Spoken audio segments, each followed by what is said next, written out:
he said we should have a jam, and I said, well, what are we going to do? And he said, we're going to play one note, just let it ring. And I was like, yeah, okay, we're going to have a jam.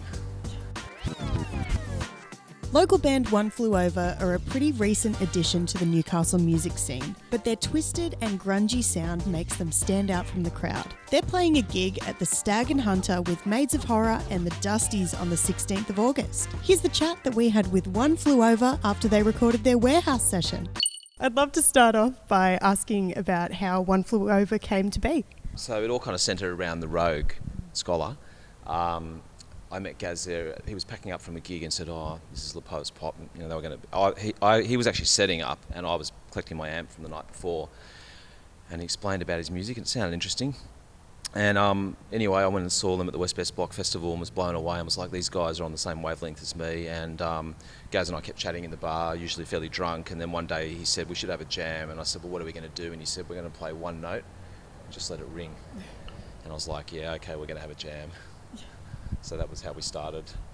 And we've moved to 2 notes now, so we're progressing. We're progressing.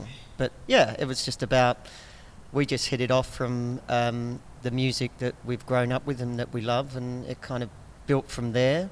And then, it's like, well, guess we need a drummer, and I know this girl, and Craig said, I can get Lana in, and then we wanted something different. We didn't want to do the usual turn into a rock band kind of thing with more guitars and bass and stuff like that. So Kane's come along to do 12 strings and keys, and so it's, we've got the violin happening, so giving it a bit of a different taste.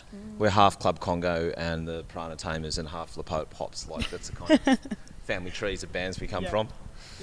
Yeah, beautiful. And so can you tell me a little bit about those bands that you draw inspiration from? I mean, pretty eclectic. I've got a wide range, but I guess what comes out is music like, the usual Grinder Men and the Bad Seeds and Triffids, Velvets, the Cramps. There's a swampy blues stuff. Yeah, Gun Club. Always seems to be the darker side of the entertainment world that we delve into. Yeah, when I was listening to the music before, it was amazing because it had these moments where you thought it was going to get really happy, and it was just like, no happiness here, but in the best way. Yeah, well, Gaz's wife does complain that he doesn't write enough happy songs, and I think my partner's the same as well, really. So, and we also write around it so it puts the audience off a little bit. They're expecting it to go there, and it doesn't, which Kane is perfect at veering off the highway. Yeah. It's a lost highway with Kane all the way. But Lana kind of brings us back down and grounds us because she's such a kind of earthy drummer and very skilled, and just kind of fits right in the right way, not too loud, not too soft, and just connects us when we're kind of going off on our psychedelic little jaunts. Yeah. Lyrically, can you talk me through some inspirations? Well, as I say, they're always pretty dark. Yeah. A lot of it's centred around characters, so it's it's a fictional kind of storytelling. But one in particular, and the crisis that's going on at the moment with that we're constantly hearing about how women are being treated. I wrote this song called Haley's Farm, and it's like a isolation of a woman that's, Friday nights come around and she's got another black eye and alcohol's involved and Neanderthal men, and so sometimes I don't get political, but I certainly write about things that I think are necessary, or something that's happened to me, whether I fall down a flight of stairs or whatever. But yeah, they're all pretty much like that. I'd love to know what have been some of your favourite performances as a band so far. It was still very, very young. I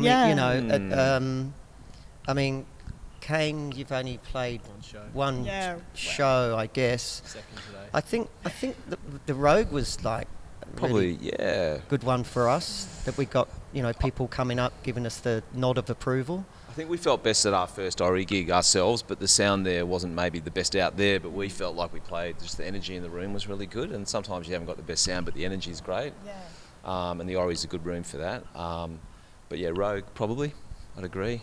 Yeah. The best gigs that have come, basically. Yeah. We don't have any booked, but we've got one with Maids of Horror coming up in a few months, the venue's to be confirmed. Yeah. Amazing. I can't wait to be at that gig. I'd love to know... You'll be on the door. Oh, thanks. When...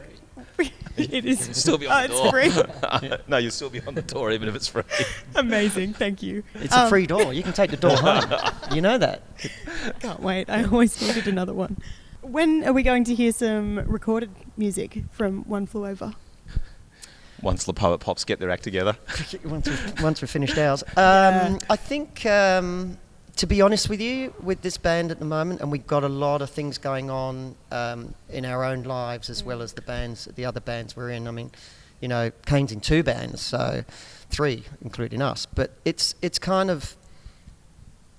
It's about just how things go, you know. We're not trying to plan things. We love playing live.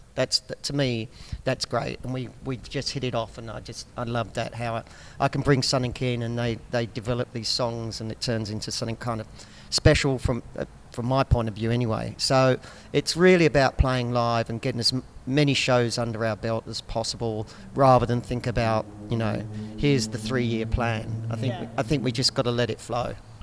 Look, I've asked you about your sound and lyrics, but I'd love to know if, you know, being a fly on the wall during a songwriting session, can you tell me how it normally goes down? It's a team effort, you know. The songs, I mean, lyrics, you know, I write the most, I guess, and Craig delivers a bunch of songs too, and it's just really, it's just finding the time as well to rehearse some of this stuff, because we're all very much that writing last a song, lot. Ink, like, I wrote that song for violin, and violin's only at the end of it, but I actually wrote it for violin. I was like, I want to do something for violin, so it kind of was centred around the music. Gaz wrote the lyrics, I wrote the music. It was kind of centred around being for the violin, which it comes in at the end. Yeah. I love Gaz's handwritten notes to group chat too. Start of lyrics. Do you send photos of written things? Do I? Oh, yeah, you do. You do. That's absolutely. Lovely. I'll keep that up then. See, we do have a plan. There is a plan. I love that. All right. Well, look, it's been so great chatting. Thank you so much for coming in to do the warehouse session. It was such a pleasure. Thanks for having us, Bonnie. We really enjoyed it. Thanks for the opportunity. Yeah, thank you. And Kane would love to say something. Thank you.